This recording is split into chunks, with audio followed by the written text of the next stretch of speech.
So how you can tell if this exercise is going to be useful for you is do a quick assessment before and after.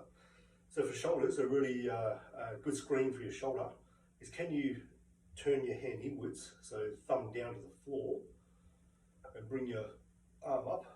Often people catch about here in the shoulder. If they have a shoulder issue, it'll catch about there generally. But can you bring it up? How high can you go up without having to bend your body back? Compare to the other side.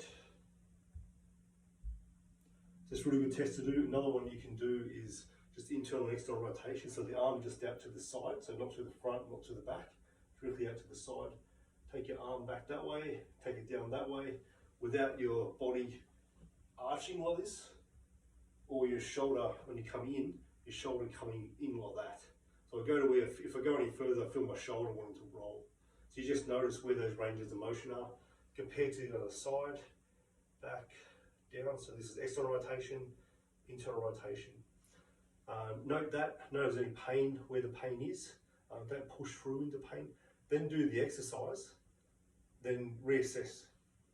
So some ways I can do to check to see if there's been some change from this exercise is that I can, so I have my legs straight, I bend up one leg 90 degrees, then I turn it in, turn it out. So for internal rotation, that's what this is.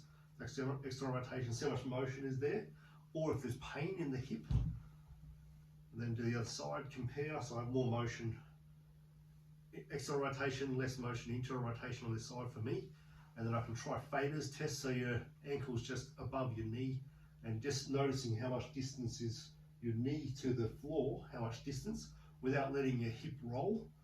And then I compare the other side, also noting if there's any pain there too, and which side is maybe a little bit lower or higher than the other. So we test that way, and then we do the exercise, and then we can retest again, see if there's change. So this is a really easy breathing exercise, just in a foam roller. It's aiming to expand the rib cage in the front and back. So usually when people breathe, especially if you're in a PEC pattern, there's information of that on this channel, the breathing often comes through the bucket handle movement of the ribs, which is this movement here, not necessarily the pump handle motion, which is more front and back, which means that the neck, if you're in a PEC pattern, the neck is always, so using the neck to pull the ribs up as this bucket handle motion. So as soon as we compress the side here, it allows the air go in the front and back of the lungs. So how I do it, I'm bending my knees up so they're 90 degrees, so that my pelvic diaphragms align with the respiratory diaphragm here. I'm relaxing my neck. So this is just under, it's on my lap pretty much. Anywhere along this area, the side of the body will get it. You may find your trigger pointing somewhere in your lats or serratus muscles too. I've got my hand under my head here, so I can just relax my neck. It's difficult to make change in the nervous system when the neck's under strain. So I'm relaxing my neck. You can try doing this way. You'll find probably easier to do this version. The main thing is that you're holding your head. And all I do here, I'm breathing in through the nose, out through the mouth.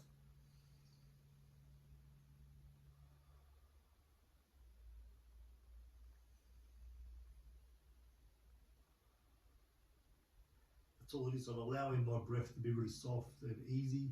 I'm not pulling my air in, so my neck stays soft and silent. And I do 10 breaths, swap over, change the side, do 10 breaths. That can change a lot of things just with that. Swap over again, do another set of 10 each side. And you'll find that if you test your shoulder before and after, you may find you have more movement already. If you were to test the range of motion in your hip, you'll find that there probably is more motion there as well.